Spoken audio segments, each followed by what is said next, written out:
நீங்க பண்ற ஃபுட் பிசினஸ்ல நிறைய செலவு ஆகுதா? இன்ஃபினிட்டி ஃபுட் அகாடமில உணவு தொழிலை கத்துக்கிட்டு யாருக்கு வேண்டுமானாலும் ட்ரெயின் பண்ணலாம். சம்பளத்தை லட்சக்கணக்கில் மிச்சப்படுத்தலாம்.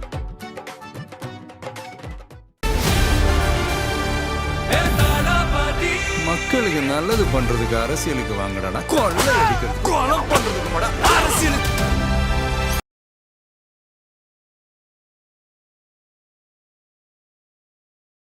தர்ம முனீஸ்வரன் பேரு. இவனுக்கு வேலையே இதானா. இவனோட வேலையே என்னன்னா, இந்த மாதிரி தனியாக இருக்கக்கூடிய பெண்களை கண்டுபிடிச்சி இல்லை அவங்கள்ட்ட இந்த மாதிரி தப்பா நடந்துக்கிறது, பாலியல் ரீதியான துன்புறுத்தல்கள் கொடுக்கறது தான் இவனோட வேலையா. அதுக்காக இவன் நிறைய தடவை வந்து ஜெயிலுக்கு வந்து போயிருக்கான். இவனோட யுக்தி என்ன தெரியுங்களா? இவர் என்னன்னா ஏதாவது ஒரு தப்பு பண்ணிடுவாரு, அந்த தப்பை மறைக்கிறதுக்கு பதிலாக வேற ஒரு சின்ன தப்பு பண்ணி ஜெயிலுக்கு போயிடுவாரு. இப்போ உங்களை கண்டுபிடிக்க முடியாதுல்ல, அந்த மாதிரி வந்து இவர் இந்த வேலையை பண்ணியிருக்காரு. இவனுக்கு வந்து சிறை தண்டனை, ஆயுள் தண்டனை கொடுத்துருப்பாங்க போல. ஆனா அதை தாண்டி ஜாமீன் கிடைச்சி வந்து வெளியே சுத்திட்டு இருந்திருக்கான். இதுதான் நம்ம ஊர்ல இருக்க இந்த ஒழுங்கு சட்டம். நானும் அடிப்பேன், நீயும் அடி. நீ ஏன்டா அடிப்ப? என் கூட வரல, நீ ஏன்டா அடிப்ப? தோ இன்னைக்கு வரலன்னு சொன்னதுனால எனக்கு சிறுபான்மை ஓட்டு போகுது இல்ல, பிரச்சனையாவது இல்ல. ஓ அப்படியா, அப்ப நான் அடிக்கலாம், நீ தப்பு கிடையாது, சரி மச்சான் நீ அடி நானும் அடி பாத்துக்கலாம்னு சொல்லிட்டு ரெண்டு பக்கமும் அட்டாக் மோடு வந்து பண்ணிருக்காங்க. அதுதான் 4 முனை போட்டி தான் நீங்க சொல்ற மாதிரி, 4 முனை போட்டி தான். அதுல 3 முனை இன்னைக்கு ஒன்னா சேர்ந்து அடிக்குது பாருங்களேன். எனக்கு அதுதான் நான் சொல்லிட்டு இருந்ததுதான். அப்போ இவ்வளோ நாளாக நம்ம அரசியல், நம்ம இவங்கெல்லாம் நல்ல தலைவர்கள், இவங்கெல்லாம் நம்ம நாட்டுக்கு நல்லது பண்ணிடுவாங்க, ஒருவேளை நமக்குலாம் நல்லதெல்லாம் பண்ணிட்டு இருக்காங்க அப்படின்னு நினச்சி அப்போ இவ்வளோ நாள் நம்மளுக்கு ஓட்டு போட்டாங்களே. அரசியல் மாலதி, நீ என்ன பேசுன 2 மாசத்துக்கு முன்னாடி? நீ என்ன பேசுன? காலையில என் தாய் மீனாட்சி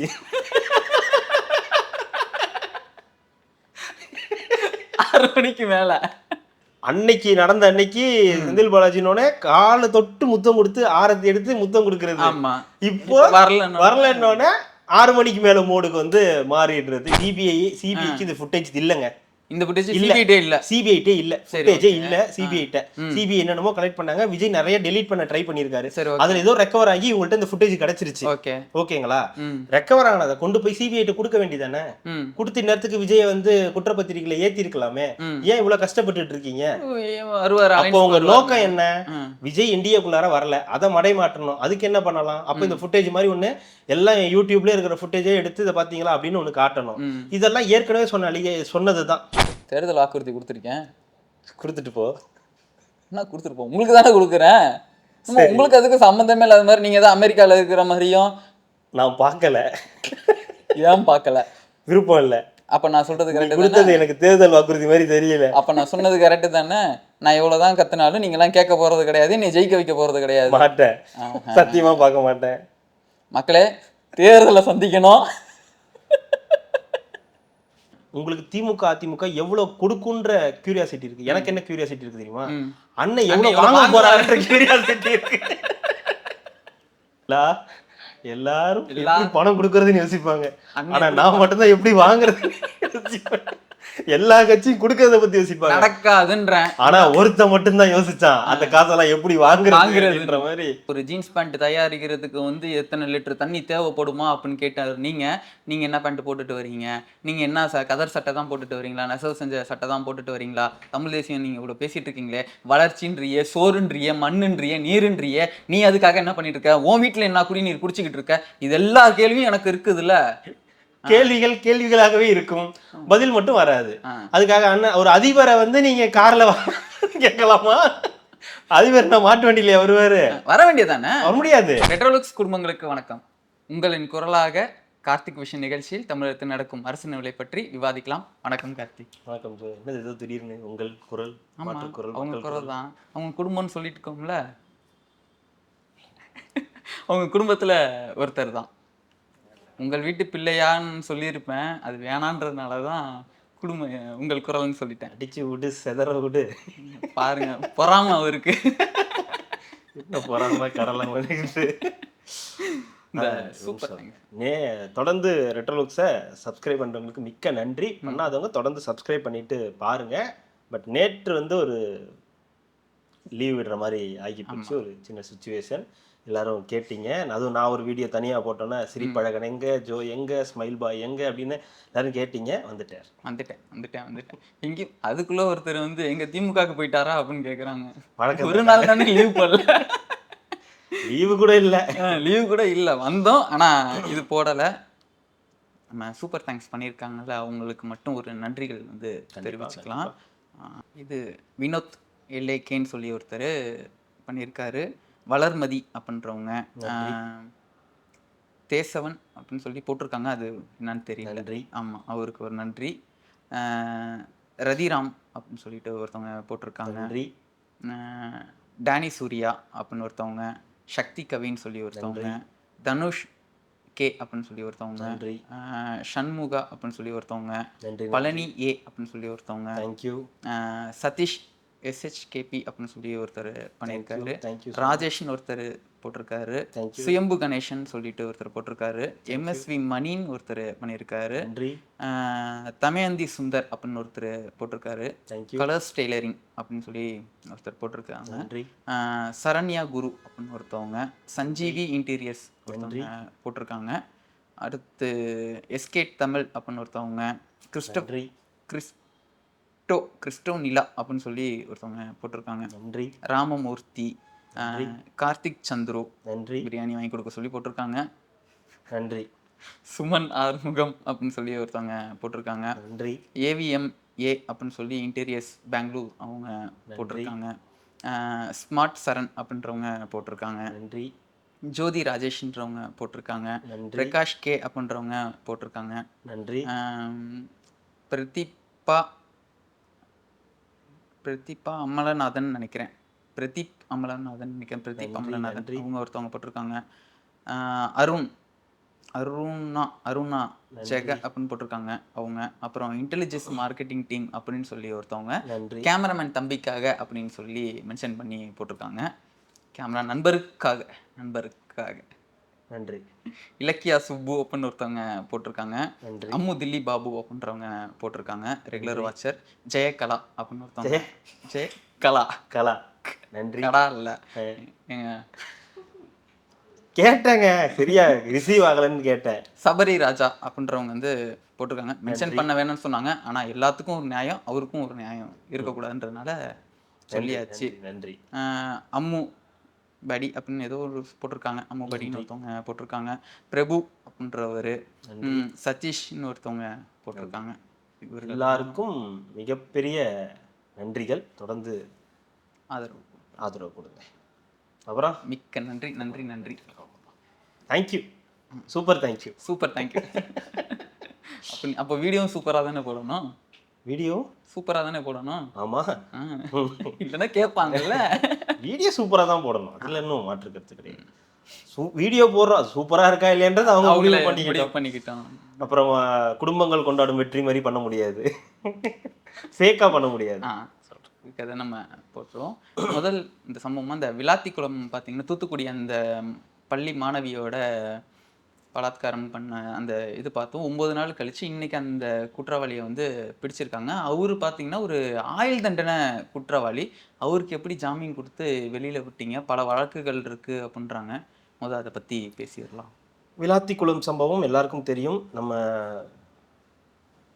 நம்மளே வந்து அதுதான் ஃபஸ்ட்டு நம்ம பேசணும். அப்போ தான் வந்து அந்த விஷயம் வந்தப்போ தான் உட்கார்ந்தோம். அப்போ தான் அந்த விஷயம் வந்துச்சு, நம்ம பேசுவோம். நான் கூட சொன்னது பெரிய இஷ்யூவாக இது ஆகும் அப்படின்னு சொன்னால், அதே மாதிரி தான் தமிழ்நாட்டில் ஒரு பெரிய பூகம்பத்தை அது வந்து கிளப்பி இருந்தது. கிட்டத்தட்ட 9 நாள் ஆச்சு அந்த குற்றவாளியை வந்து பிடிக்கிறதுக்கு. அவன் பேரை பாருங்க, தர்ம முனீஸ்வரன் பேர். இவனுங்களுக்குலாம் இப்படி தேடி கண்டுபிடிச்சி பேர் வைப்பாங்க போல, பிறக்கும் போது நிறைய வச்சிருக்காருல்ல தர்மம் கொடுக்க. இதான் தர்ம முனீஸ்வரன் பேர். இவனுக்கு வேலையே இதானா.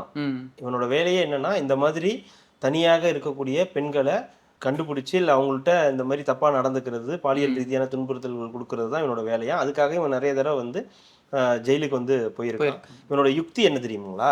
இவர் என்னன்னா ஏதாவது ஒரு தப்பு பண்ணிடுவார், அந்த தப்பை மறைக்கிறதுக்கு பதிலாக வேற ஒரு சின்ன தப்பு பண்ணி ஜெயிலுக்கு போயிடுவார்.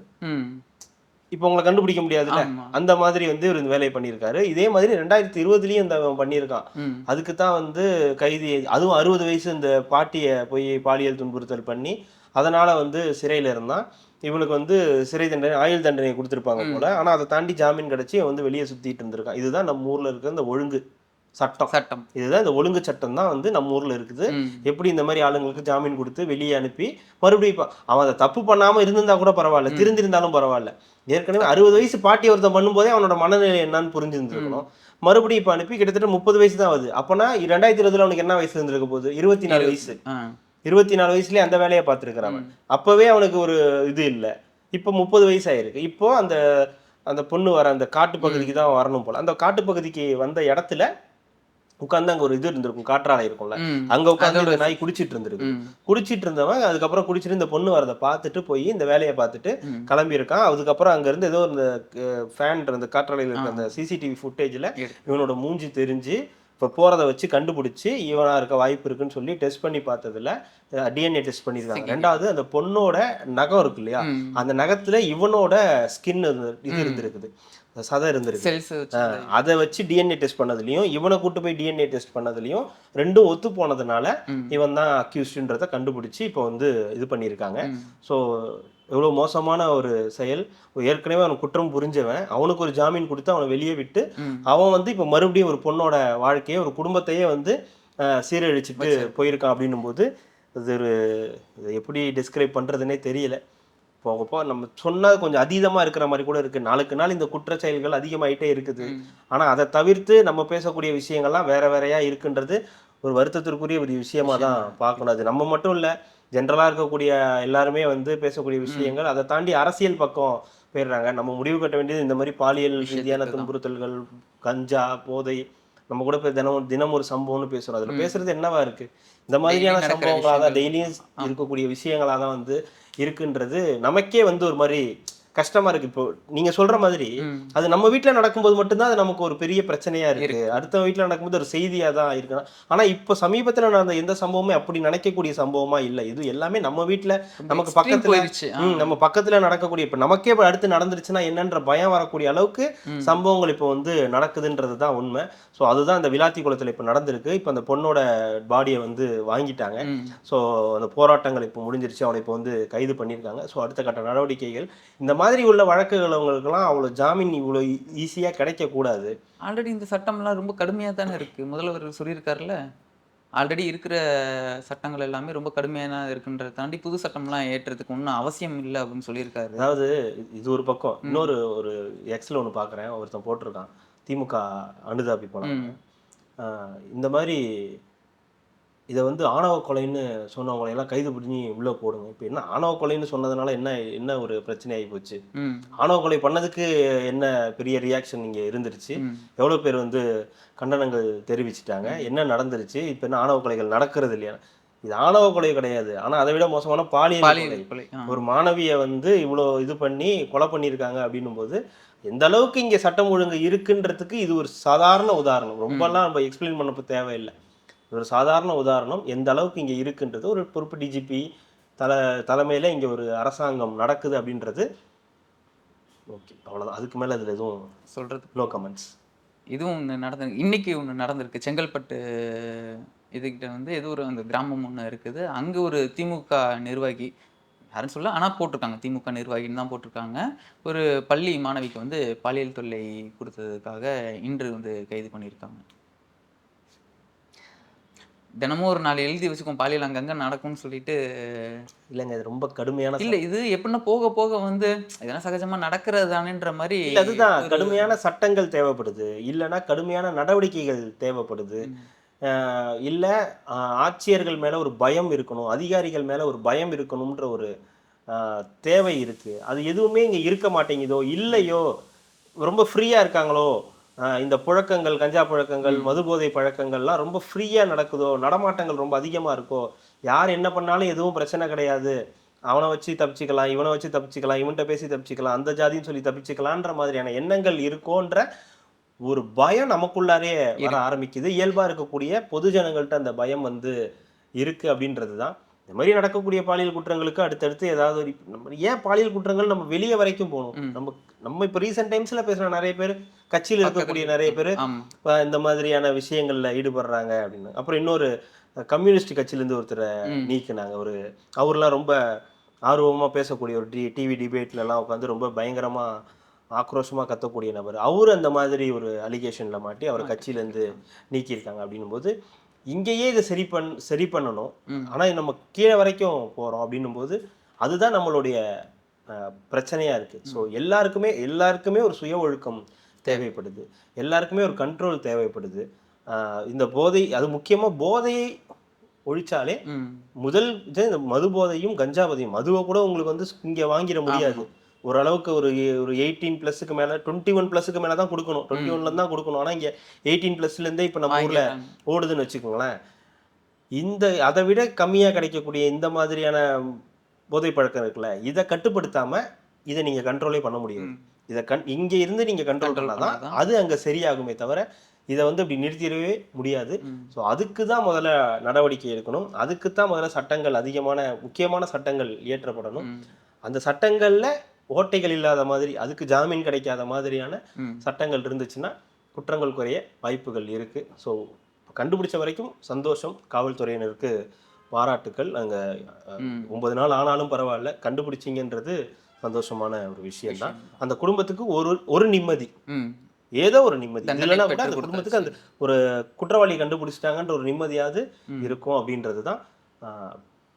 அந்த பொண்ணு ஆத்மா சாந்தி அடையலாம் சொல்ல முடியாது. ஓகே, அவ்வளோதான். Okay, relax mode.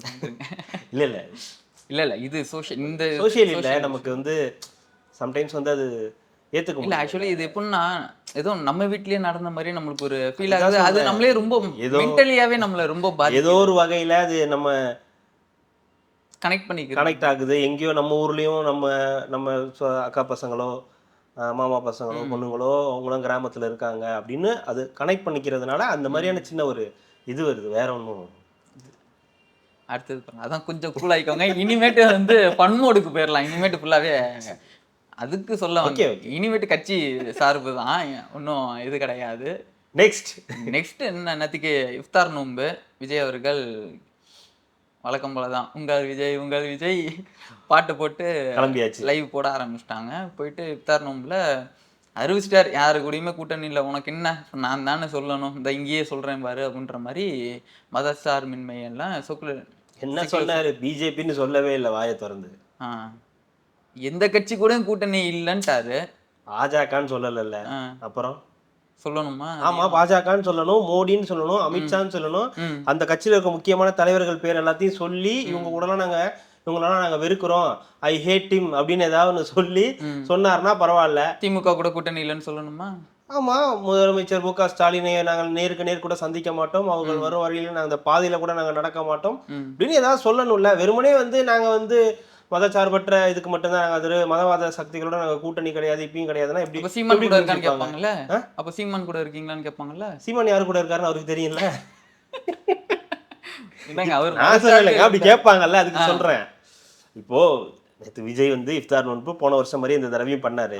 ஆனா இந்த தடவை ஏன் அந்த ரெசார்ட்ல கொண்டு போய் வச்சு பண்ணாருன்றது ஒரு இதுவா இருக்கு. ஏன்னா லாஸ்ட் டைமே இங்க பண்ணாருன்னும் போது நல்ல ஒரு எஃபெக்ட் இருந்துச்சு, மக்களா இருந்தாரு, இப்போ எல்லாரையுமே பார்த்தாரு, அதுக்கு ஒரு ரோட் ஷோ மாதிரி எல்லாரையும் வந்து இது பண்ணாருன்னு போது ஏன் இதை கொண்டு போய் ஒரு ஹோட்டல் மாதிரி அந்த அவங்க எப்பவுமே அந்த 4 ஃப்ரேம்ஸோ இங்க 4 ஃப்ரேம்னு நினைக்கிறது, 4 ஃப்ரேம் அங்க கொண்டு போய் வச்சாருன்னு தெரியல. அதுவும் 1000 பேர் தான் அப்படின்ற மாதிரிலாம் சொல்லியிருந்தாங்க. அதுலயே சில சலசலப்புகள், இஸ்லாமியர்கள் மட்டும்தான் உள்ள வரணும் அப்படின்ற மாதிரியான சின்ன சின்ன சலசலப்புகள்லாம் நடந்துச்சு. அதுக்கு ஏதோ காரணங்கள்லாம் சொல்றாங்க, இல்ல அந்த டைம்ல அந்த இஸ்லாமியர்கள் தான் அது பண்ணணுன்றதுக்காக அவங்கள மட்டும் கூப்பிட்டோம்லாம் சொல்றாங்க. அதெல்லாம் சோசியல் மீடியாவுக்கானது, தீனி, அதை விட்டுருவோம். நான் சொல்றது இந்த இஷ்யூல வந்து அவர் வந்து நேத்தும் வந்து நோன்பு வந்து திறந்தாரு. நான் பேச மாட்டாருன்னு நினைச்சேன், வாழ்த்துக்கள் மட்டும் சொல்லிட்டு விடுவாருன்னு நினைச்சேன். பட் ஆனால் அந்த இடத்துல ஒரு அரசியலா அது கொண்டு போகணுன்றதை அவர் இப்போதான் கரெக்டாக எடுத்துக்கிட்டாரு. எந்த சக்திகளுடன், இந்த மாதிரி மதவாத சக்திகளுடன் நாங்கள் வந்து இது கூட்டணி கிடையாது அப்படின்றது மதவாத சக்திகள்னு அவங்க சொல்லும் போதே புரிஞ்சுக்க வேண்டியதான். பாஜக தான் இருக்கும்போது வேற என்ன இருக்கும்போது, மதவாத சக்திகள்னு வேற என்ன இங்கே இருக்கு அப்படின்னு புரிஞ்சு. ஆனால் இல்லை நீ என்ன பேரே ஃபர்ஸ்ட் என்ன சொன்னாங்க, விஜய் தான் வந்து சொல்லணும்னா, அப்புறம் விஜய் சொல்லிட்டாரு இல்லை நீ என்ன பேரே சொல்ல மாட்டேங்கிற, உனக்கு என்ன பயமா, நீ இதோட 130 நாள் ஆச்சு அவங்க பேரை சொல்லி அப்படின்றாங்க. சரி, ரைட்டு, ஓகே. இப்போ உங்களுக்கு என்ன எப்படி சொன்னாலும் பிரச்சனை தான், அதுக்கு என்ன எப்படி சொன்னா மதவாத சக்தியோட கூட்டணி இல்லைன்னு சொல்லியாச்சு. அதுலயும் பிரச்சனை இருக்குதுல்ல. என்ன உதட சுழிச்சிட்டாரு? அது உதட சுடிக்கலைங்க, அவருக்கு ஏதோ மேபி சின்ன டென்ஷன். நம்ம எப்பவுமே கவனிக்கிற மாதிரி கவனிக்கும் போது அவர்கிட்ட ஒரு சின்ன டென்ஷன் இருந்துச்சுன்றதை நம்மளால பார்க்க முடிஞ்சது. பக்கத்துல பேசிட்டு இருந்தாலுமே கூட ஏதோ ஒரு வகையில ஒரு சின்ன டென்ஷன் இருந்துச்சு. அதுக்கு அந்த சத்தமா இல்லை அந்த இடத்துல அவர் பேச வரும்போது அமைதியா இல்லாம கத்துறதா என்னன்னு தெரியல. ஒரு பெரிய ஸ்மைல்லாம் ஒன்றும் பெரிய அளவுக்கு வந்து இல்லை. லைட்டா வந்து கொஞ்சம் விஜயில கடிச்சோன்னா உடனே அதை வேற மாதிரி போர்ட்ரேட் பண்ண, அதான் தெரியும்ல உங்களுக்கு, அதை வந்து ஜூம் பண்ணி ரவுண்டு போட்டு அதெல்லாம் பண்றது, அந்த மாதிரிலாம் பண்ணாங்க. அதெல்லாம் அவங்களுக்கான வேலைகள், அவங்க அதெல்லாம் பண்ண தானே செய்வாங்க. பட் ஆனால் அவருக்கு அந்த இதை வந்து விஷயத்தை கன்வே பண்ணணுன்றதுல அவர் தெளிவா இருந்தாரு. ஆனால் இதை முன்னாடியே செஞ்சிருக்கலாம்ன்ற ஒரு எண்ணம் இருந்துச்சு. ஏன்னா 2-3 விஷயங்கள். ஒன்று, இந்த பக்கம் என்டிஏ அலைன்ஸ்குள்ளார போறாங்கன்ற மாதிரி ஒரு எண்ணத்தை உருவாக்குனாங்க. யார் உருவாக்குனாங்க, எப்படி அந்த நியூஸ் வந்துச்சுன்ற ஒரு கேள்வி. இன்னொரு பக்கம் இதை வந்து இவர் வந்து இங்கே போக மாட்டாரு, கூட்டணிக்கு வாய்ப்பு கிடையாது அப்படின்னு சொல்றதுக்காக பேசப்பட்டது அப்படின்னு மாதிரியும் செய்திகள் வந்து 2 பக்கமும் வந்து இருந்துச்சு. ஆனால் அதை நேற்று விஜய் அவர்கள் தெளிவாக சொன்னோன்னே இப்போ 4 முனை போட்டி அப்படின்றது களம் வந்து உருவாகிடுச்சு. இது நேற்று ஒரு மதவாத சக்திகளோட போகமாட்டேன்றதுக்கு சொல்லும் போதே இப்போ திமுகவுக்கு ஒரு சின்ன இது டிஸ்அட்வான்டேஜ் என்ன ஆயிடுச்சுன்னா, இப்போ கிறிஸ்தவர்கள், இஸ்லாமியர்கள், சிறுபான்மையினர் ஓட்டெல்லாம் விஜய்க்கு ஓரளவுக்கு வந்து விழு. இப்போ இது வரைக்கும் வந்து இந்த டவுட் இருந்துச்சு இல்லையா, அவர் என்டிஏக்கு போயிட்டு வரோம் அந்த மாதிரி இருந்துச்சு இல்லையா, அந்த மாதிரிலாம் இல்லாமல் அவர் தெளிவாக சொல்லிட்டார் மதவாத சக்திகளோட கூட்டணிகள் இதெல்லாம் வந்து நமக்கு தான். ஏன் அவர் பிஜேபின்னு சொல்லலை, ஏன் அவர் வந்து அப்படி சொல்லலை, ஏன் மோடின்னு சொல்லலைன்னு சொல்றதெல்லாம் நம்மள மாதிரி யூடியூபர்ஸ், நம்மள மாதிரி பத்திரிகையாளர்கள், இந்த மாதிரி சில ஜேர்னலிஸ்டுகள் அவங்கெல்லாம் யோசிப்பாங்க. அவர் வாயில திறந்து பிஜேபின்னே வரமாட்டேங்குது அப்படின்னு சொல்லலாம். ஆனா அது போக வேண்டிய மக்களுக்கு கன்வே ஆயிடுச்சுன்னா ஒன்றும் பண்ண முடியாது. அவர் தான் சொல்லிட்டாரே மதவாத சக்திகளோட இல்லைன்னு சொல்லிட்டாரு, இதுக்கு மேல என்ன வேணும் அப்படின்னு சொல்லி அவங்க டிரான்ஸ்ஃபர் ஆகிறதுக்கான வாய்ப்புகள் இருக்கு. அது வந்து திமுகவுக்கு ஒரு டிஸ்அட்வான்டேஜ். என்டிஏக்கு என்ன பிரச்சனைனா, இத்தனை நாள் வெயிட் பண்ணிட்டு இருந்தவங்க இப்போ விஜயே டைரக்டா அப்படி சொன்னோன்னே அவ்வளோதான் ஓகே அப்படின்னு சொல்லிட்டு தான் நேத்துல இருந்து நடந்துட்டு இருக்கக்கூடிய விஷயம் தான் அந்த கரூர் இன்சிடென்ட். ஆமாம். ஸோ சொன்ன வேகத்துக்கு 2 பேர் களத்தில் இறங்கிட்டாங்க. ஸோ களத்தில் இறங்கினோடனே வந்து வெயிட் பண்ணிகிட்டே இருந்தாங்க. இல்லைன்னா கடைசி வரைக்கும் அந்த ஃபுட்டேஜை ரிலீஸ் பண்ணிருக்கோம். அப்போ எப்போத்துலேருந்து இந்த ஃபுட்டேஜ் உங்கள்கிட்ட இருக்கு? எப்போ அந்த இந்த கரூர் இன்சிடென்ட் சொல்லிட்டு இப்போ ரெக்கவர் பண்ணாங்க இல்லையா, இந்த ரெக்கவர் பண்ண ஃபுட்டேஜ் எப்போத்துலேருந்து உங்ககிட்ட இருக்கு? அது அப்போவே எடுத்துட்டாங்க. எப்போ வந்து சிபிஐ கைக்கு போச்சோ அவங்க ரெக்கவர் பண்ணி எடுத்தாங்கன்னா உடனே உங்கள்கிட்ட கொடுத்துட்டாங்க. சிபிஐ சிபிஎம்க்கு என்னங்க வேலைங்க? என்னதுங்க சிபிஐ இதை உட்காந்து எடுத்துட்டு இருந்துச்சு. இன்டெலிஜென்ஸ் டீம்ங்க. சிபிஐ சொல்றீங்களா? சிபிஐ நினைச்சேன். இப்போ சிபிஐ இதை எடுத்துருச்சுன்னே வச்சுங்க, எடுத்து யார்கிட்ட கொடுக்கும்? இவங்க கிட்ட தான். இவங்க 2 பேர் டீமா? ஆமா, பிஜேபி கூட்டணி வரல, அதனால. ஆமா. அப்ப எப்போ எடுத்தாங்க? அது எப்பயே எடுத்துட்டாங்க. அப்பயே எடுத்தாச்சு. பேச்சுவார்த்தை போயிட்டு இருக்குன்றனால வெயிட் பண்ணி இப்ப தெரியுதா உங்களுக்கு? இப்போ நீங்க சொல்லுங்க, அந்த டாட் எல்லாம் கனெக்ட் பண்ணுங்க.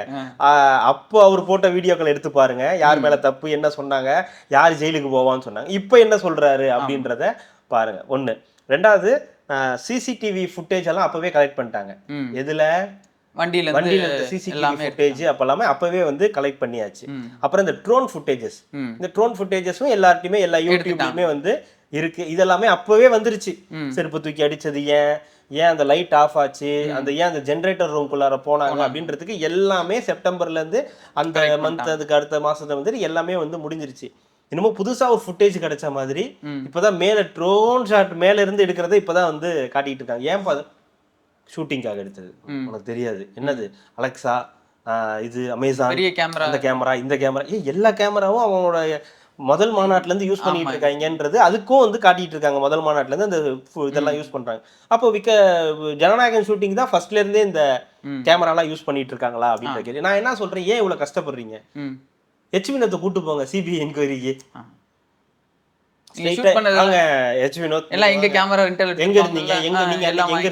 யாரெல்லாம் கேமராமேன், யாரோ சத்யன் சூரியன் அவங்க தானே கேமராமேன், அவங்க 2 பேரையும் கூப்பிடுங்க. உங்க கேமராவா யாரு என்னன்றதை விசாரிச்சா தெரிய போகுது. ஏன் இவ்வளவு இத்தனை நாள் யோசிச்சவங்களுக்கு வினோத்தை கூப்பிடணும்னு தெரிஞ்சிருக்காதா சிபிஐல? இல்ல இப்பதானே வராங்க, இப்பதானே வெளில வந்திருக்கு. கூட்டணி விட்டு இப்பதானே கூட்டணி இல்ல. அது கரெக்ட். அது ஓகே. செந்தில் பாலாஜியை வந்து வரைக்கும் விசாரிச்சாச்சு. செந்தில் பாலாஜியவே விசாரிச்சு முடிச்சாச்சு. வினோத்தை கூட்டு விசாரிக்கணும்னு தெரியாதா? இல்ல மத்த இந்த சத்யன் சூரியனை கூட்டு விசாரிக்கணும்னு தெரியாதா? சொன்னது யாரு? இப்ப இதை பரப்பி விட்டது யாரு? டிஎம்கேவா? டிஎம்கே பரப்பலங்க. ஹைலைட்ட கேளுங்க. இவங்க எடுப்பாங்களாம், இவங்க கூட இவர் வரலன்னு, விஜய் வரலன்னு, என்டிஏக்கு வரலன்னு இந்த ஃபுட்டேஜை வந்து இவங்கெல்லாம் வச்சு டக்குன்னு ஸ்ப்ரெட் பண்ணுவாங்களாம். சரி, நம்ம ஏன் சும்மா இருக்கணும், நம்மளும் எடுத்து பேசுவோம், அது அவங்களுக்கு ஆதரவா நம்மளும் வந்து இது பண்ணுவோம். இப்ப தெரியுதுங்களா உங்களுக்கு? நானும் அடிப்பேன், நீயும் அடி. நீ ஏன்டா அடிப்ப? என் கூட வரல, நீ ஏன்டா அடிப்ப? தோ இன்னைக்கு வரலன்னு சொன்னதுல எனக்கு சிறுபான்மை ஓட்டு போகுது இல்ல, பிரச்சனையாவது இல்ல. ஓ அப்படியா, அப்ப நான் அடிக்கலாம், நீ தப்பு கிடையாது, சரி மச்சான் நீ அடி நான் அடி பாத்துக்கலாம்னு சொல்லிட்டு 2 பக்கமும் அட்டாக் மோடு வந்து பண்ணிருக்காங்க. அதுதான் 4 முனை போட்டி தான் நீங்க சொல்ற மாதிரி, 4 முனை போட்டி தான். அதுல 3 முனை இன்னைக்கு ஒன்னா சேர்ந்து அடிக்குது பாருங்களேன். எனக்கு அதுதான் நான் சொல்லிட்டு இருந்ததுதான். அப்போ இவ்வளவு நாளா நம்ம அரசியல், நம்ம இவங்கெல்லாம் நல்ல தலைவர்கள், இவங்கெல்லாம் நம்ம நாட்டுக்கு நல்லது பண்ணிடுவாங்க, ஒருவேளை நமக்குன்னா நல்லதெல்லாம் பண்ணிட்டு இருக்காங்க அப்படின்னு நினைச்சு அப்ப இவ்வளவு நாள் நம்மளுக்கு ஓட்டு போட்டாங்களே. அரசியல் மாலதி. நீ என்ன பேசுன 2 மாசத்துக்கு முன்னாடி? நீ என்ன பேசுன? நீங்க பார்த்தது இல்ல? 10 ரூபா உள்ள போயிரும். அது ஓகே. காலையில என் தாய் மீனாட்சி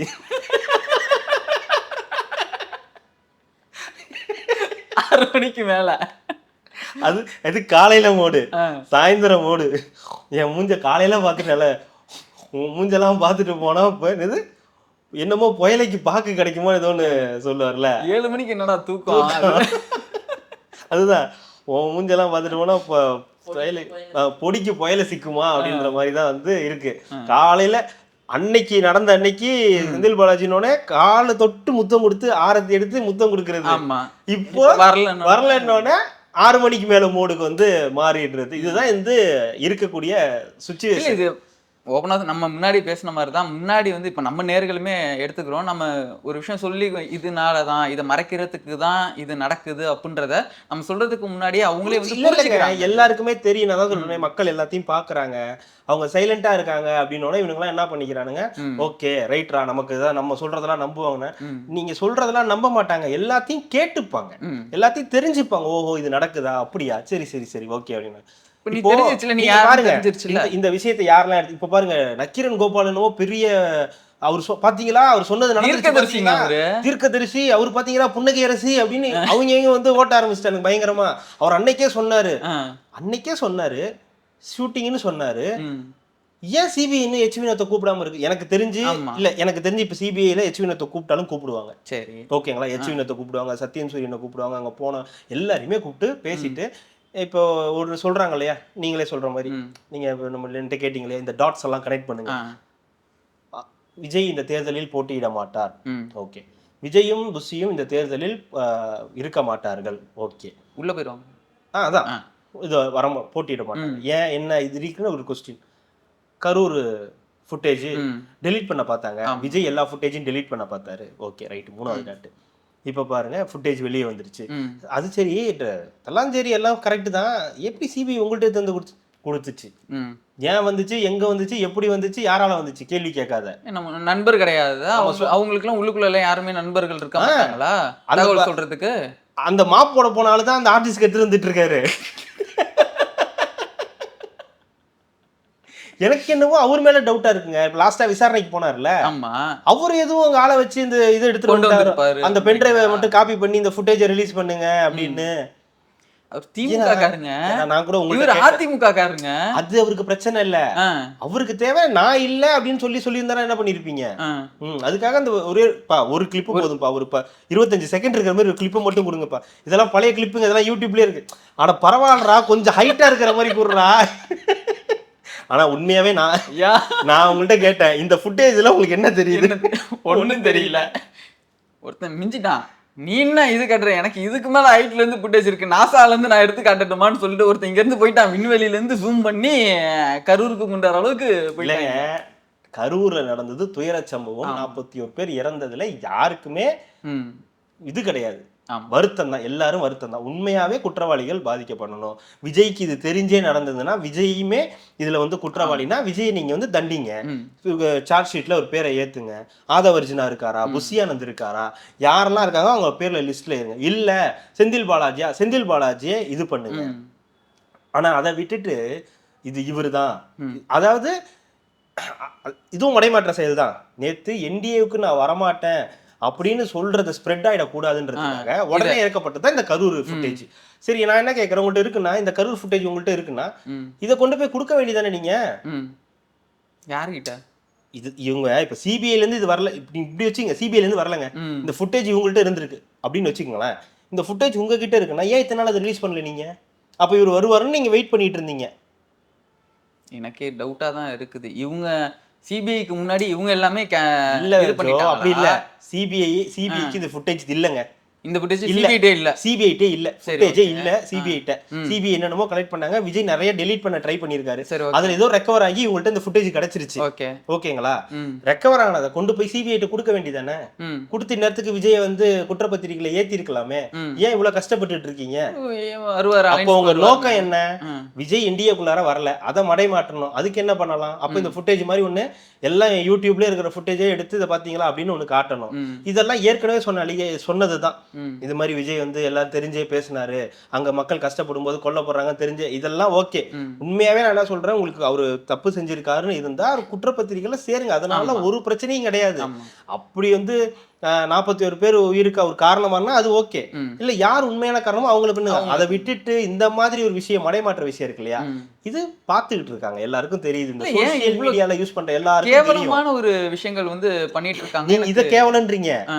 இது அடுத்து நடக்க போற கேவலத்துக்கு நீங்க இப்பவே இவ்வளவு டென்ஷன் ஆனா எப்படி? இன்னும் அடுத்து எவ்வளவோ நடக்க போகுது. இல்ல நேத்துக்கு நைட்ல இது தெரியுமா தெரியாதா? நிஜமா சொல்றாங்க. நேத்து நைட்ல இருந்தே தெரியுமா தெரியாதா? சொத்துக்கள்லாம் வித்துட்டு இருக்காரு தெரியுமா?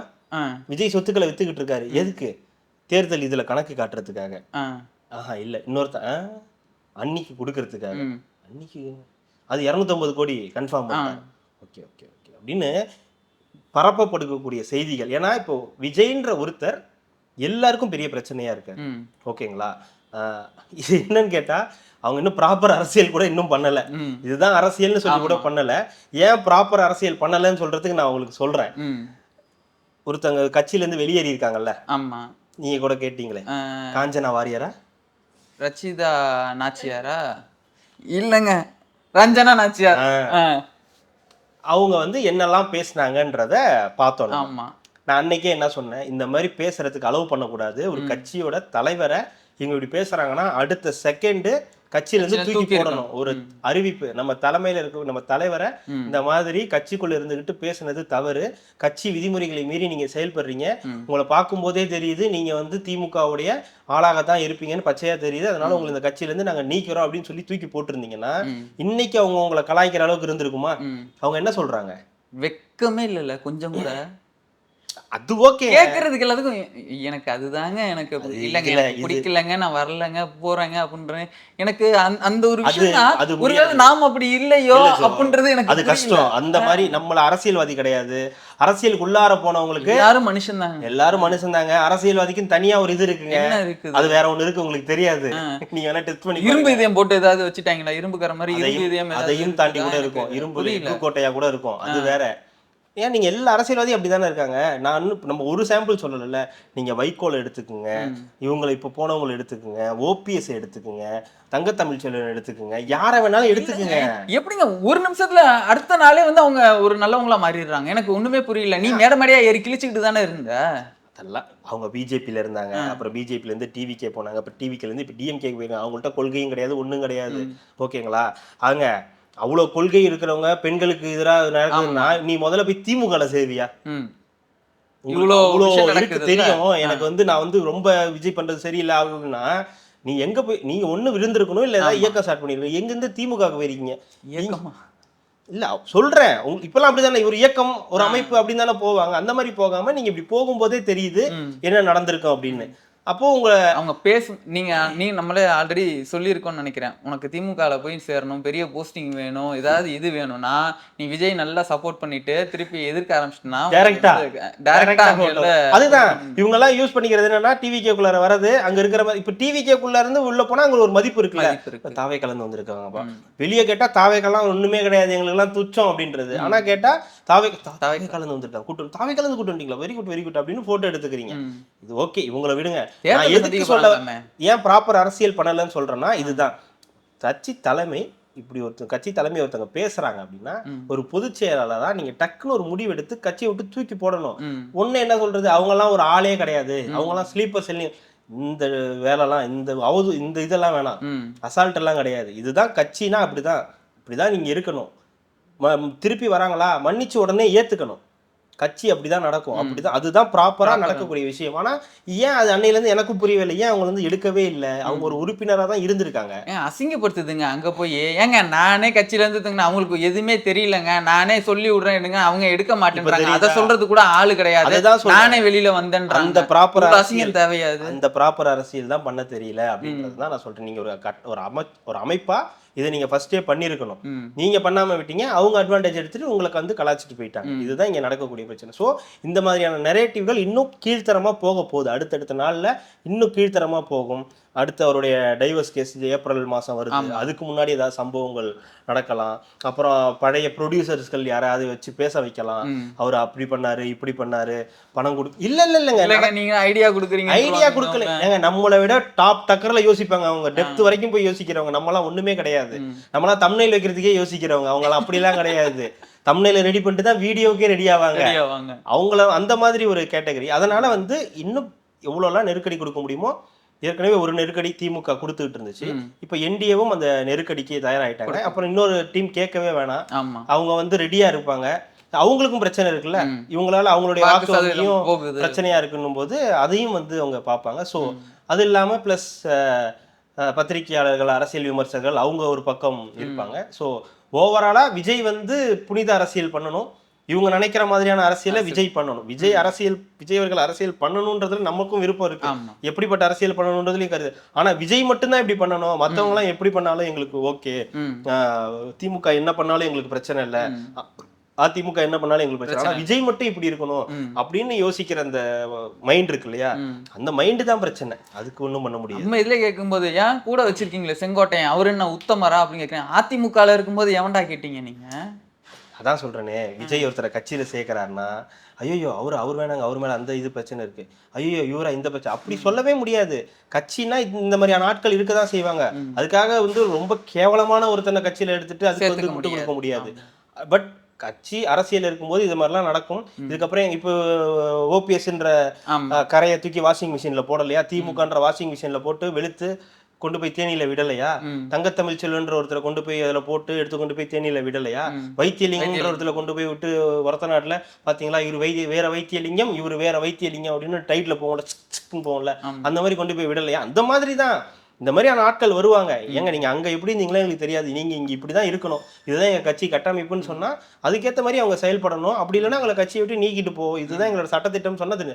ஆனா நீங்க தான் இந்த மாதிரி இருக்கிறவங்களே நீக்க மாட்டேங்கிறீங்க.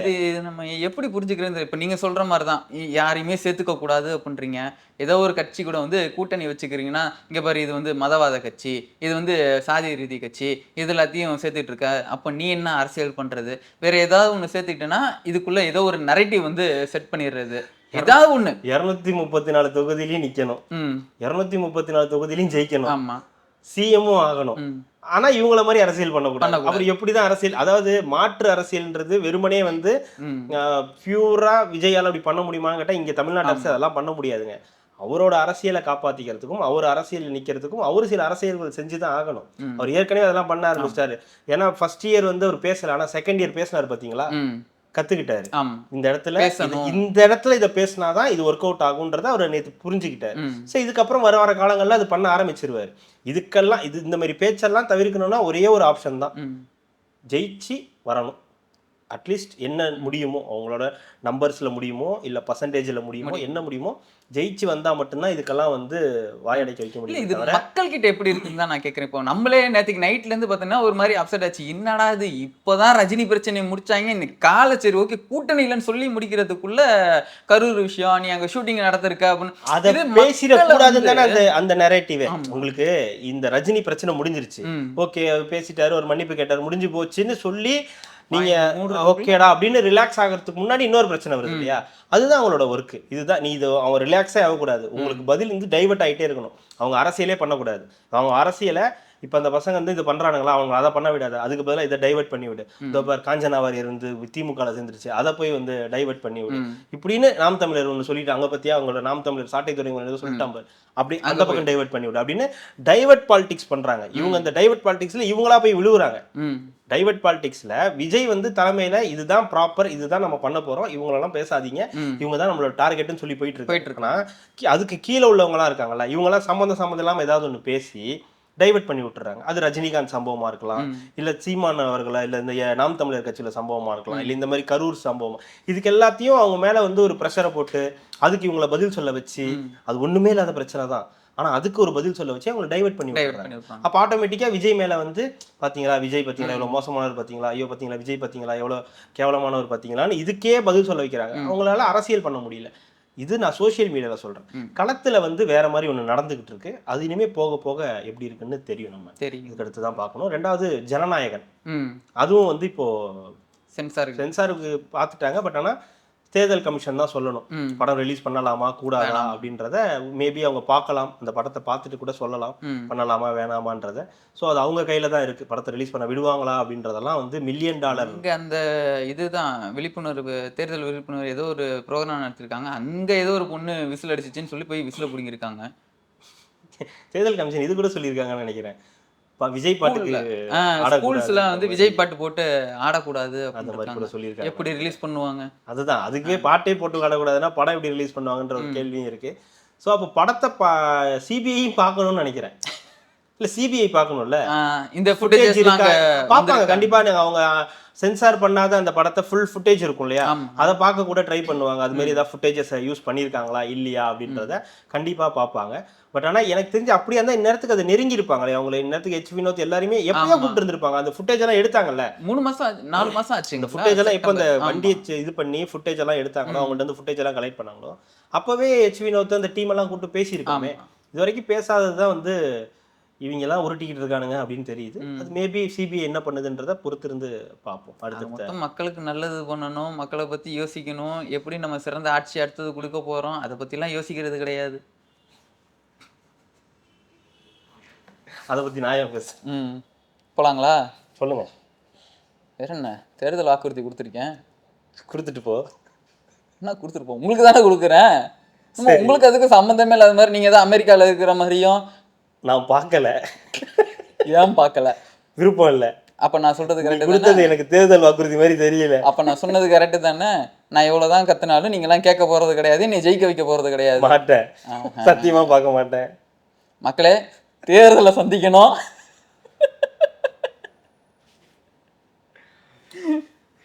என்ன வாக்குறுதி கொடுத்துருக்காரு? வழக்கம் போல என்னது, பேனை பெருமாளாக்குவேன், ஈரை எலியாக்குவேன்ற மாதிரியா ஏதோ ஒரு வாக்குறுதி பார்த்தேன். பார்த்தோன்னே வெளியே வந்துட்டேன். எக்ஸாக்டா என்ன ஞாபகம் இல்லை. பட் அந்த வாக்குறுதியை படிச்சோடனே தெரிஞ்சு போச்சு. ஏதோ இடஒதுக்கீட்டுக்குன்னு ஏதோ ஒன்று போட்டிருந்தாரு. இடஒதுக்கீட்டு சாதிவாரி கணக்கு, சாதிவாரி அடிப்படையில் இடஒதுக்கீட்டுக்கு பதிலாக மூத்த தமிழ் குடிகளுக்கு ஏற்ப இடஒதுக்கீடுன்னு போட்டிருந்தாரு. அப்படியே க்ளோஸ் பண்ணிட்டு டேப் பண்ணிட்டு வெளியே வந்துட்டேன். ஏங்க, அதாவது இப்ப இருக்கிற அரசியல் எதுவுமே கிடையாது, அப்படியே மொத்தமா. ஆமா, லோகோலாம் கூட மாத்திட்டாரு. அந்த எம்பளம் இருக்குல்ல, இது தமிழ்ல இது அதுக்கு நடுவில் திருவள்ளுவரை போட்டு, திருவள்ளுவரை முற்ற 2 மாடை போட்டு, அவரு என்ன பாவம் பண்ணாருன்னு தெரியல உங்களுக்கு. திருவள்ளுவர் அமைதியா உட்கார்ந்துருக்காருல்ல, பாவம் பண்ணாரு. அவரை முற்ற மாதிரி ஏன்டா இது காலமாடை கொண்டு போய் வச்சீங்கன்ற மாதிரி ஒண்ணு போட்டிருந்தாரு. அதுக்கப்புறம் என்னென்னமோ போட்டிருந்தாரு. அவதான் புதுசு புதுசா பண்ணுவார்ல, அந்த தமிழ் தாய் வாழ்த்து எல்லாம் புதுசா பண்ணுவாரு. அதுக்கப்புறம் எல்லாத்தையும் என்னங்க ஒன்னும் அடிப்படையே மாத்திரம்ன்ற நீங்க என்னமோ இது இல்லங்க, அடிப்படையா தாங்க என்னமோ படிச்சங்க.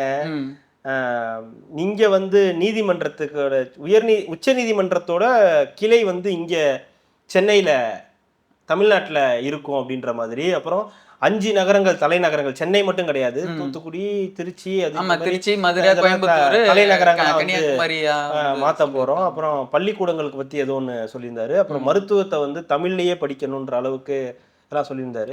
ஆக்சுவலா ப்ராப்பரா படிக்கல, ஃபுல்லா படிக்கல. அதனால அதை வந்து விமர்சனம் பண்றதுக்கு பெரிய ஐடியா இல்லை. பார்த்த 1-2 பார்க்கும்போதே தெரிஞ்சுது. வழக்கம் போல ஏதோ கொடுத்திருந்தார், தமிழ் அந்த மாதிரி தான் கொடுத்திருந்தார். அவர் தமிழுக்காக கொடுக்கறத பத்தி எந்த பிரச்சனையும் கிடையாது. ஆனா நீ பேசுறதே தமிழ்நாட்டை இந்தியால இருந்து பிரிச்சு எடுத்துட்டு இருக்கு இல்லையா, அதுதான் நமக்கு வந்து ஐயோ இது ஒத்து வராது போல. தமிழ் தேசியம் பேசுறது ஓகே, தமிழ் தேசியம் அதெல்லாம் அடுத்து. பட் நான் வந்து இந்தியாவுக்கும் தமிழ்நாட்டுக்கு சண்டை விடுவேன் அப்படின்னு சொல்லும்போது உங்களுக்கு வந்து எப்படி இருக்குமோ அந்த மாதிரி தான் வந்து இருந்துச்சு. அதனால வந்து வாக்குறுதிகளை பத்தி நான் வந்து பேச விரும்பல. வீடியோ வேற போட்டிருக்காரு. வழக்கமா சொன்னது தான், எப்பயுமே சொல்றது தான். கேட்டிருக்காரு, நீதி கேட்டிருக்காரு. நான் உங்கள்கிட்ட ஒன்று கேட்குறேன், சரியான பதில் சொல்லுங்க. முடிஞ்ச நீ கூட சொல்றா. அதிமுக திமுக இந்த தடவை மக்களுக்கு எவ்வளோ பணம் கொடுக்கும்னு எக்ஸ்பெக்ட் பண்ணுறீங்க? வாக்குக்கு எப்பவுமே கொடுப்பாங்கல்ல, நமக்கு தெரியல, யதார்த்தம் தானே, மறைக்கிறதுக்கு என்ன இருக்கு, கொடுப்பாங்கல்ல, எவ்வளோ கொடுப்பாங்கன்னு எதிர்பார்க்குறீங்க? ஒரு ஓட்டுக்கு எவ்வளோ கொடுப்பாங்கன்னு எதிர்பார்க்குறீங்க? இந்த தடவை காம்படிஷன் அதிகமாக இருக்கனால 5000 ரூபாய் வரைக்கும் கொடுக்கலாம். ஓட்டுக்கா? ஆமாம், ஒரு ஓட்டுக்கு 5000 போறீங்களா? ஏங்க முன்னெல்லாம் 1000மோ 2000மோ கொடுத்துட்டு இருந்தாங்க. இப்போ ஹெவி காம்படிஷனுங்க, அதனால 5000 ரூபா. 5000 ரூபாய் வரைக்கும் கொடுப்போம். 4000 ரூபாயா? உங்களுக்கு உங்களுக்கு ஒரு கியூரியாசிட்டி இருக்குல்ல, எவ்வளோ வரும் அப்படின்ற ஒரு கியூரியாசிட்டி இருக்கா? அதிமுகவும் வரும்ல இல்ல அதிமுகவும் ஒரு எவ்வளவு தடவை கூட நான் வாங்கினது கிடையாது. நீங்க வாங்கினது இல்லைங்க, எவ்வளவு கொடுக்குன்ற பேப்பர்லாம் படிப்பீங்க, நியூஸ்லாம் பார்ப்பீங்க, ஒரு கியூரியாசிட்டி இருக்குல்ல. தொகுதிக்கே எத்தனையோ கோடி சொன்னாங்களே, 40 கோடி 40 கோடி அப்படின்னு இறக்கி சொல்றாங்க. உங்களுக்கு திமுக அதிமுக எவ்வளவு கொடுக்குன்ற கியூரியாசிட்டி இருக்கு. எனக்கு என்ன கியூரியாசிட்டி இருக்கு தெரியுமா? அண்ணன் எவ்வளவு வாங்க போறாருன்ற கியூரியாசிட்டி இருக்கு. 2 கோடி இல்லையா? அது ஓகேங்க.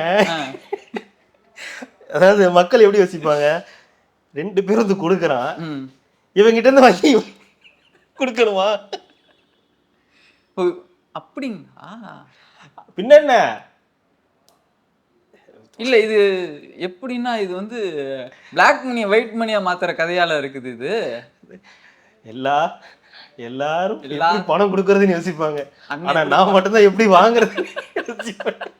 எல்லா கட்சியும் கொடுக்கறத பத்தி யோசிப்பாங்க, நடக்காதுன்றேன். ஆனா ஒருத்த மட்டும்தான் யோசிச்சான் அந்த காசெல்லாம் எப்படி வாங்குறதுன்ற மாதிரி.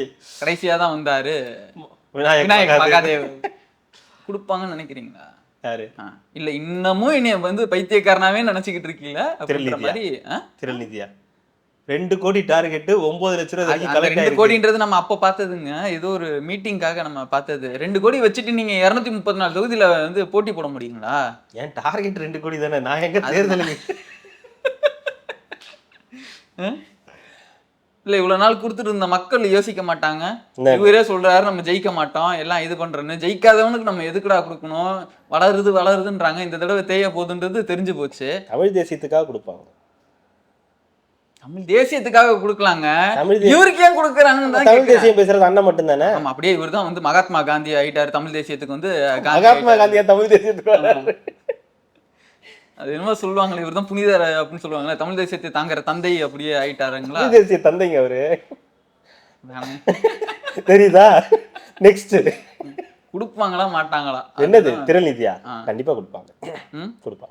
அப்ப நின்று ஜெயிச்சிருவாரு. மீட்டிங்கே கொடுக்குறாங்க, அதுக்கு கொடுக்க மாட்டாங்களா? தேர்தலுக்கு கொடுக்க மாட்டாங்களா? அதெல்லாம் கொடுப்பாங்க, கண்டிப்பா கொடுப்பாங்க.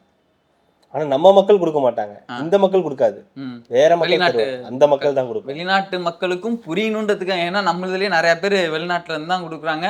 மக்களே உஷாரா இருந்துக்கும்.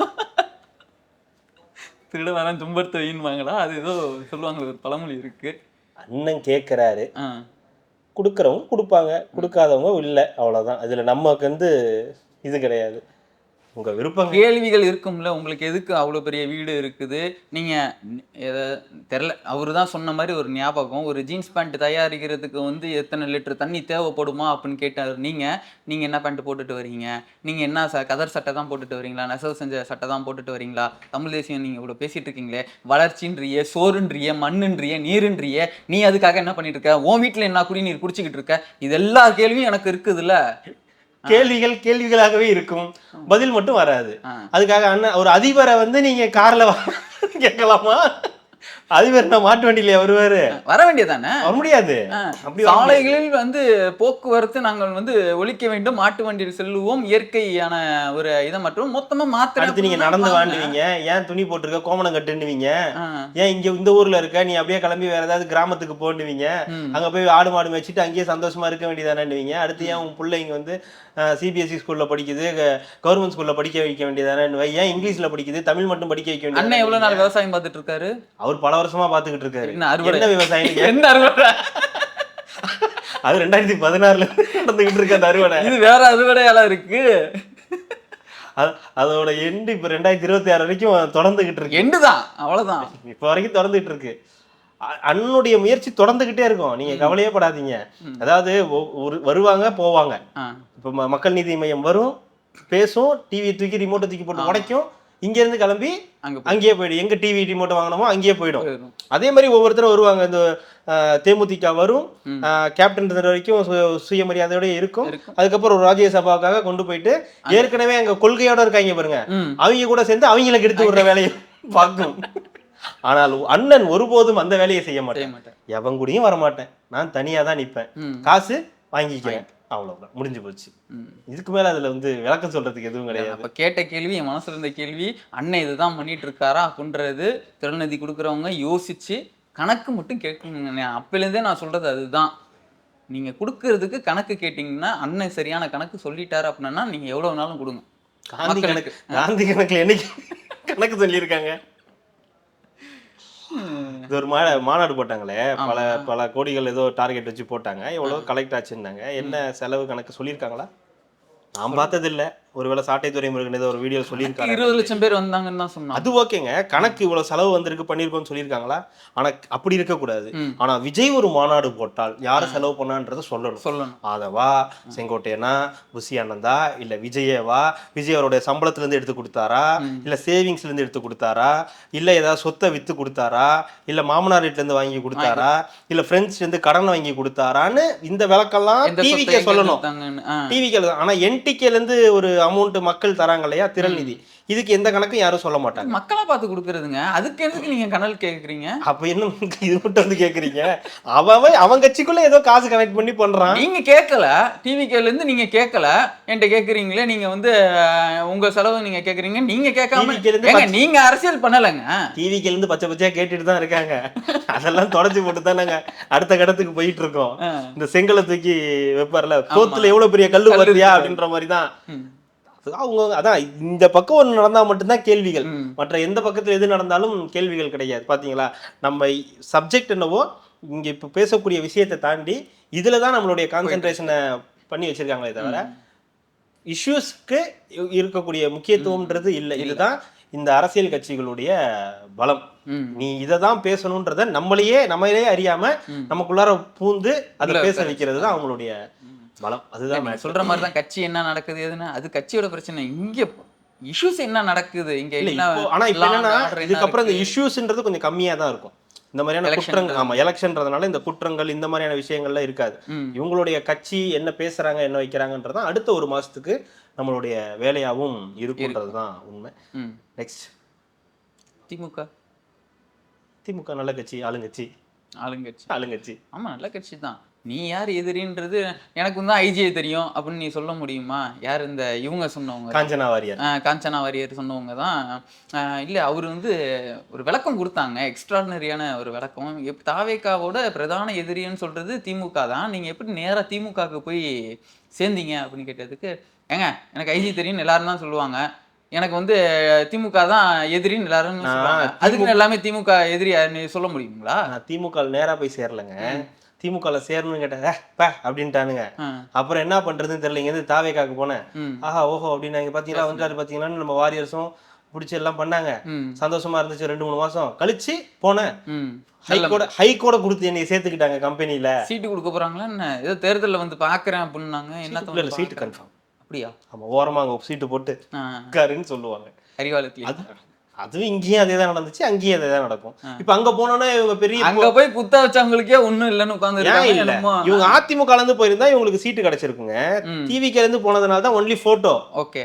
அதிமுக இருந்து போயிருந்தா சீட்டே கிடைச்சிருந்திருக்கும்.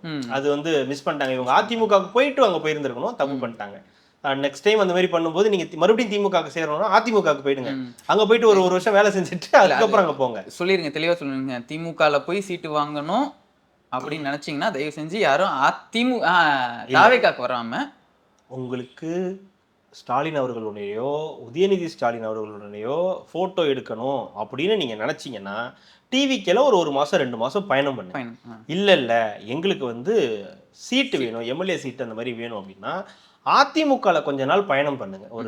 கொஞ்சம் 2-3 வருஷம் அப்படி பயணம் பண்ணீங்கன்னா அதுக்கப்புறம் அங்கிருந்து உள்ள போனீங்கன்னா உங்களுக்கு வந்து எம்எல்ஏ சீட்டுகள் வந்து அதுக்கு என்ன பண்றது, கொஞ்சம் அப்படிதான். இன்ஸ்டன்டா பண்ணணும்னா ப்ரூ காஃபி தான். நீங்க வந்து கொஞ்சம் வெயிட் பண்ணி பண்ணணும்னா அரைச்சி இது பண்ற காஃபியா இருக்கும்னா, ஃபில்டர் காஃபியானா கொஞ்சம் லேட் ஆகும், டேஸ்டாகவும் இருக்கும். ஆனா ப்ரூ காஃபினா உங்களுக்கு இன்ஸ்டன்டா. ரொம்ப நாள் அரைச்சவங்களுக்கே திமுகல ஒன்றும் இல்லையா?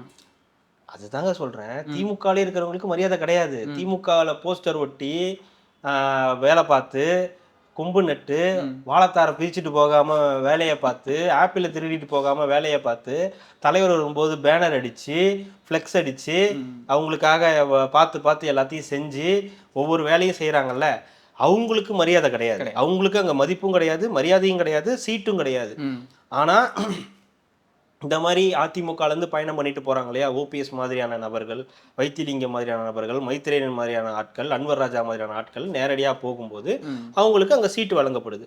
ஏன்னா திமுக லவ்ஸ் அதிமுக, அவ்வளோதான். இதில் ஒன்றும் இதெல்லாம் இல்லை. திமுக அவ்வளோ விரும்புது. ஸ்டாலின் அவர்கள் அதிமுக அவ்வளோ லவ் பண்ணுறாரு. அந்த இருக்கக்கூடிய நபர்களை அவர் நினைக்கிறாரு, நம்ம திமுக காரங்களை விட அதிமுக காரங்கள் சிறந்தவர்கள், சிறந்த படைப்பாளிகள்னு அவர் நம்புறாரு. அதனால தான் அதிமுக இருக்கவங்களா தூக்கி பின்னாடி போட்டுக்கிறாரு. எல்லாரும் பாருங்க, அவங்களோட இங்கிருந்து பட்டை தீட்டப்பட்டவர்களாக இருப்பாங்க. எஸ் ராமச்சந்திரன்ல இருந்து, சேகர் பாபுல இருந்து, இப்போ போயிருக்க வைத்தியலிங்கத்துல இருந்து, இப்போ ஓபிஎஸ் அவர்கள் இருந்து எல்லாருமே இங்க பட்டை தீட்டப்பட்டவங்க தான். ஸோ அதனாலேயே அவங்களுக்குள்ளாரே ஒரு குமுறல் இருக்கு. என்னடா இது இப்படி போயிட்டு இருக்கே, நம்ம அந்த ஆட்களா எடுத்துக்கிட்டு இருக்காங்களேன்ற ஒரு குமுறல் திமுகக்குள்ளாரையும் வந்து இருக்கதான் செய்யுது. இப்போ தேனியில பாருங்க, தங்க தமிழ்ச்செல்வனுக்கும் ஓபிஎஸ்க்கும் அப்புறம் அங்க இருக்கக்கூடிய லோக்கல் இப்போ 2 பேர் அங்க வந்துட்டாங்க. அப்போ ஏற்கனவே அங்க இருந்தவங்களுக்கு, ஏற்கனவே அங்கே வேலை செஞ்சவங்களுக்குன்னு ஒரு இது இருக்கு இல்லையா, இப்போ அவங்க அங்கே பாதிக்கப்படுவாங்க. அதை பற்றிலாம் திமுக கவலை கிடையாது. ஏன்னா அவங்களுக்கு தெரியும் நம்ம கடைசி வரைக்கும் வேலை தான் செய்ய போகிறோன்றது திமுக அவங்களுக்கு தெரியும். அதனால அதில் ஒன்றும் பெரிய பிரச்சனையெல்லாம் கிடையாது. செய்வாங்க, அப்படியே செஞ்சுக்கிட்டே இருப்பாங்க வாழ்க்கை ஃபுல்லாக. செய்வாங்க, செஞ்சவங்களாம் இருக்காங்க. வாழ்க்கை ஃபுல்லாக இல்லை, இன்னமும் செஞ்சுக்கிட்டு இருக்கு. இன்னமும் கலைஞருக்காக அப்படின்னு சொல்லி நிற்கக்கூடிய அப்பாவி ஏழை திமுக தொண்டர்கள் நமக்கும் தெரியும். நம்ம பார்த்துட்டு தானே இருக்கோம். இன்னும் போஸ்டர் அடிச்சுட்டு தான் இருப்பாங்க. ஆனால் அதிமுகலேருந்து மற்ற கட்சியிலேருந்து வரவங்க கை காட்டிக்கிட்டு கெத்தா போகிறது. உங்களால் முடிஞ்சது அந்த மாதிரிலாம் இருக்கிறவங்கள பார்த்து கொஞ்சம் புரிய வைங்க, சொல்ல முடியும். புரிஞ்சுட்டாலும் சும்மா வரடா திமுக காரன் அவனையே சொல்லிட்டு போவாங்க. இப்போ நம்ம போடுறோம், ஒரு வீடியோ போடுறோம், ஒரு 50,000 பேர் பார்க்குறாங்கன்னா அவங்க ஒரு நாளைக்கு ஒரு 3 பேர்கிட்ட சொல்லி புரிய வச்சா நீங்க என்ன பண்றீங்க எனக்கு புரியல. இப்ப எதுக்கு நீங்க போய் திமுக காரங்களை போய் பிரைன் வாஷ் பண்ண சொல்லி திமுக காரன் சொல்லுங்க, இந்த மாதிரி ஆட்சியில திமுக அதிமுகலாம் இந்த மாதிரி நடக்குது அப்படின்றத இருக்கு, சோசியல் இஷ்யூஸை சொல்லி புரிய வைக்க சொல்லி வச்சு என்ன பண்ணணும்? இப்ப என்ன பண்ணணும்? அது அவங்க முடிவு பண்ணிட்டு இஷ்யூஸை சொல்றதுதான் இது வேலை. அவங்களும் பாதிச்சிருப்பாங்களோ, ஒவ்வொரு குடும்பமும் பாதிச்சிருக்கும்ல, ஏதோ ஒரு விஷயத்துல பாதிச்சிருக்கும். அடுத்து இருக்கு அதான் சீட் ஷேரிங் தான். சீட் ஷேரிங் வந்து பாத்தீங்கன்னா மிகப்பெரிய அளவுக்கு ஒரு பிரச்சனைகளை உண்டு பண்ணியிருக்கு. யாருக்கு எவ்வளவு கொடுத்துருக்காங்க? சிபிஐக்கு வந்து 5 வந்துருச்சு. 4 ஒரே ஒரு தடவை செந்தில் பாலாஜி இதுக்கு போயிட்டு வந்ததுக்கு சிபிஐக்கு 5 பார்த்துக்கோங்க. அடுத்து ஈடிக்கு எவ்வளவு?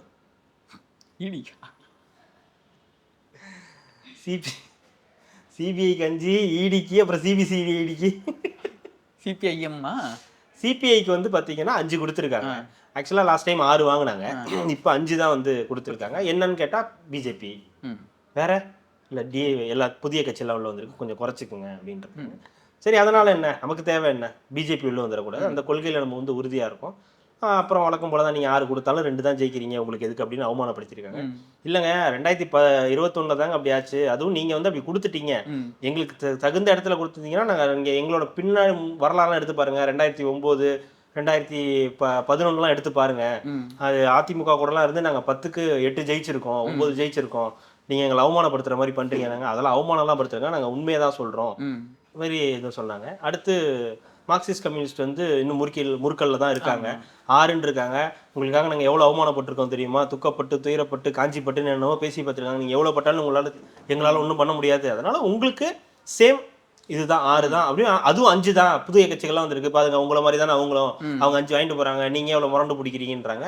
அதனால் அதுக்கு வாய்ப்புகள் வந்து கம்மி. ஆனால் மார்க்சிஸ்ட் கம்யூனிஸ்ட் என்ன பண்ண போகுதுன்ற ஒரு கேள்வி இருக்குது. ஏன்னா இவ்வளோ நேரம் வரைக்கும் அது கன்ஃபார்ம் ஆகலை, ஒரு ஆலோசனையில் ஈடுபட்டுக்கிட்டே இருக்காங்க. பட் அவங்களுக்காக அந்த இது இருக்கேன்றது கொஞ்சம் சந்தோஷமா இருக்கு. போயிட்டு ஐயோ ஆமா பிஜேபி உள்ள வந்து அவருக்கு மட்டும்தான் இருக்கு, இல்ல பிஜேபி உள்ள வந்துடும் அப்படின்னு சொல்லிட்டு கொண்டு போய் இது பண்ணாம, இல்ல நாங்க வந்து யோசிக்கணும், நீங்க விடுங்க அப்படின்னு சொல்லி ஒரு கராரான ஒரு இதுல ஏற்பட்டிருக்காங்க. அடுத்து அண்ணன் சிறுத்தை தான் திருமாவளவன் வந்து போயிருக்காரு. 8 தொகுதிகள் வந்து உறுதிப்படுத்துறதா வந்து சொல்றாங்க. 6ல இருந்து 8 போனோன்னே பாக்கணுமே, இப்ப 8 மட்டும் கொடுத்துட்டாங்கன்னு வச்சுக்கோங்க, அவ்வளவுதான். இது வரைக்கும் நடந்த எல்லா பிரச்சனையும் இதாகிடும். கேட்டது 10 12, கொடுக்கறது 8. அந்த 8லயும் 4 உதயசூரியன், 4 இவங்க பானை சின்னத்துல ஆமா 8னா 8 பானை சின்னம் கிடையாது. 4 பானை 4 உதயசூரியனா இருக்கதான் வாய்ப்புகள் வந்து இருக்குன்ற மாதிரி பேசியிருக்காங்க உள்ளார. அப்பயும் பாருங்க 8க்கு 4 தான் வந்து உங்களுக்கு, 4 அவங்களுக்கு தான் போக போகுது. அதனால இப்போ ஆனால் அந்த 8ஐயும் வாங்கிட்டு தலைவன் வந்து எப்படி இருப்பாரு? இப்போ லேட்டஸ்டா தனுஷ் வந்து ஒரு ஆடியோ லான்ச்ல ஒரு போஸ்ட் கொடுத்திருந்தார்ல, அப்படியே முறைச்சிட்டு உட்காந்துருக்கிற மாதிரி, அந்த மாதிரி வந்து 8 வாங்கி சிரிச்சுக்கிட்டு இல்ல முறைச்சிக்கிட்டு இப்படி இந்த அதுக்கேங்க முறைக்கணும். 8 வாங்கிட்டாங்க. கம்பீரன் சொல்லுங்க. அதுதான் அது மறைக்கிறது கிடையாது. கம்பீரமா முறைக்கிறது. கம்பீரமா உட்காந்துருக்கல அந்த மாதிரி 8 வாங்கிட்டேன். அப்படி சரி ஏன் தனுஷ் வரைக்கும் போய்கிட்டு நம்ம ரஜினி கிட்ட போயிடுவோம். பாஷா படத்துல கால் மேல கால் போட்டு இந்த உட்காந்துருப்பார்ல, 8 வாங்கிட்டீங்களா எல்லாரும் முத்தம் கொடுத்துட்டு போவாங்க. பாத்தியா 8 வாங்கிட்டாங்க. 8 பேர் முத்தம் கொடுத்துட்டு போவாங்க. 4 பேர் கொடுக்க மாட்டாங்க. ஏன் நாங்க 4 உதயசூரியன் நாங்க போய் மு.க. ஸ்டாலின் கையில கொடுத்துக்கிறோம், 4 மட்டும் தான் கொடுப்போம்ட்டு போயிடுவாங்க. இந்த மாதிரி அவங்களுக்கு 8ன்னு பேசியிருக்காங்க. அது கிட்டத்தட்ட உறுதியாடின்னு நினைக்கிறேன். மக்கள் நீதி மையம் 4ன்னு கேட்டிருக்காங்களாம். புரியல, 4ன்னு கேட்டாங்களாம். அது சூரியனுக்கு நான் டார்ச் லைட்ல தான் நிப்பேன்னாராம் உதயசூரியன் தான். ஏங்க எவ்வளவு மத்தவங்களாவது பரவாயில்ல, உங்களுக்கு படம் நடிக்க வச்சிருக்கோம், அது எவ்வளவு பெரிய விஷயம். இன்ப நிதி தயாரிப்புல நீங்க படம் நடிக்கிறது உங்களுக்கு எவ்வளவு பெரிய பெருமை. அது ஒரு நண்பரோட எவ்வளவு பெரிய, யாராவது பண்ணுவாங்களா உங்களுக்கு? நாங்க உங்களுக்கு பண்றோம் புரிஞ்சுக்குங்க, 4, 6ன்னு எங்கள்கிட்ட கை காட்டிட்டு இருக்காதீங்க அப்படின்னு சொல்லுவோம் கூட போயிட்டு. அப்ப அதிகபட்சம் இப்படின்னா கூட அப்பையில இருந்து ரஜினி அவர்கள் அப்படி புரிஞ்சுக்கலையா நீனு? ரஜினி வேற, அது வேற, இது வேற. ஒரே தலைவன் தான்டா தமிழ்நாட்டுக்கு அப்படின்னு அந்த மாதிரி வந்து போயிருக்கு. ஸோ அதனால கமலஹாசனுக்கு 4ன்ற மாதிரி கேட்டிருக்காங்க போல. யார் இருக்கான்னு தெரியல, 4 நிக்கிறதுக்கு முதல்ல அவங்கள்ட்ட யார் இருக்கான்னு தெரியல. அதனால பார்த்துருக்காங்க. அப்படி 4 கொடுத்துடலாம், 3 உதயசூரியன் 1 உங்களுக்கு, அதுக்கு 1 வாங்கிட்டு போங்களேன், ஏன் கஷ்டப்படுறீங்க அப்படின்னு. வேல்முருகன் வெளியே போறார் அப்படின்றது தான் செய்தி. ஸோ அதனால அவர் இருக்க மாட்டார் அந்த கூட்டணியில அப்படின்றது ஒரு செய்தியாக இருக்கு. பார்ப்போம் அடுத்து என்ன நடக்குதுன்றத. கண்டிப்பாங்க கார்த்திக், நாளைக்கு வேற ஒரு நரேட்டிவோட நம்ம வந்து ஆமா வேற ஏதாவது நரேட்டிவ் வைப்பாங்க, அதை எடுத்துட்டு வந்து பேசுவோம். மிக்க நன்றி, மகிழ்ச்சி. மக்களுக்கு நல்லது பண்றதுக்கு அரசியலுக்கு வாங்கடா, கொலை அடிக்கிறது, கொலை பண்றதுக்கு